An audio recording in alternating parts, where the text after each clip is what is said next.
Hello everyone, welcome to another video of the IPO analysis series by Choice Broking. I am Yug Tibrewal, Fundamental Research Analyst. In today's video, we will be covering the IPO of Windlast Biotech Limited. So let's get started.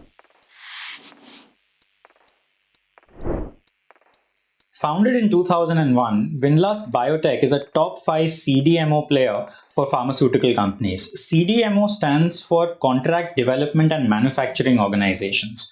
Basically, pharmaceutical companies partner with CDMOs to outsource drug development and manufacturing services.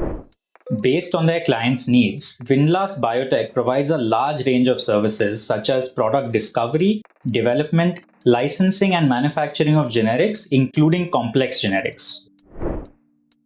They also make and sell their own branded products domestically and export generics overseas as well.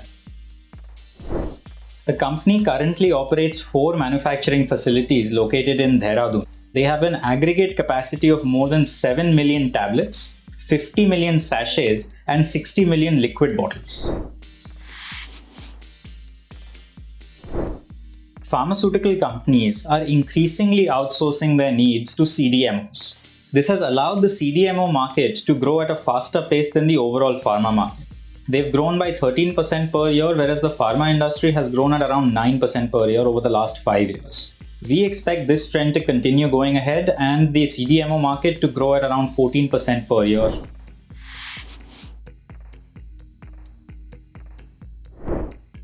After being in operation for more than 2 decades, the company has gained significant experience in the manufacturing of complex generic formulations, which today account for more than 70% of their revenue.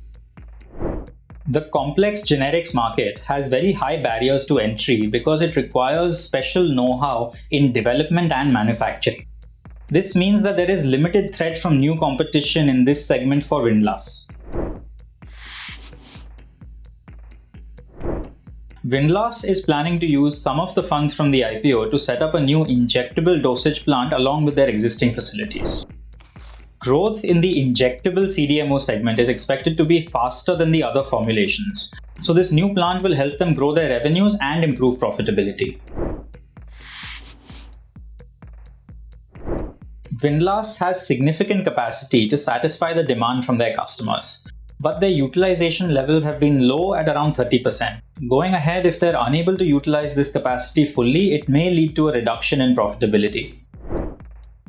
The company is primarily a manufacturer of formulations for their clients, which means that they are exposed to the risk of rising raw material prices. Also, they export a portion of their sales, which means that any unfavorable movement in foreign currency exchange rates can impact their business as well. Windlast has also had good financial performance, with its business steadily increasing from 2018 to 21 at a rate of 6.7% a year. The company's EBITDA margins also expanded during this period by 163 basis points to reach 12.8% in FY21. The company's PAT margins also improved by more than 500 basis points to reach 8.8% in FY21. Also, they had a significant reduction in their debt levels, which led their debt-equity ratio to go down from 0.6 in FY18 to 0.3 in FY21.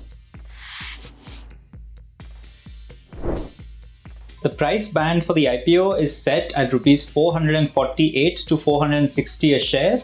The issue opens on the 4th of August and closes on the 6th. There are 30 shares included in one lot with a total application size of Rs 13,800 at the higher price band. Windlast Biotech plans to raise around 400 crores from the IPO. 236 crore rupees will be the OFS portion and 165 crores will be the fresh issue. The company will not be receiving any proceeds from the OFS portion. From the fresh issue, the company plans to use 50 crore rupees for capacity expansion, 47.5 crore rupees for funding working capital requirements, and 20 crore rupees to repay debt. The remaining amount will be used for general corporate purposes. At the higher price band of Rs 460 a share, the company is demanding a PE multiple of 26.6. Now, they don't have any peers that are solely operating in the CDMO formulation segment, but considering the growth outlook for the company, we believe that the issue is fairly priced. We remain positive on the overall growth of the formulation CDMO segment and the company's ability to keep improving its profitability. Considering this, we would recommend investors to subscribe to this issue for the long term. If you found this video helpful, do remember to like, share, and subscribe to our channel Choice.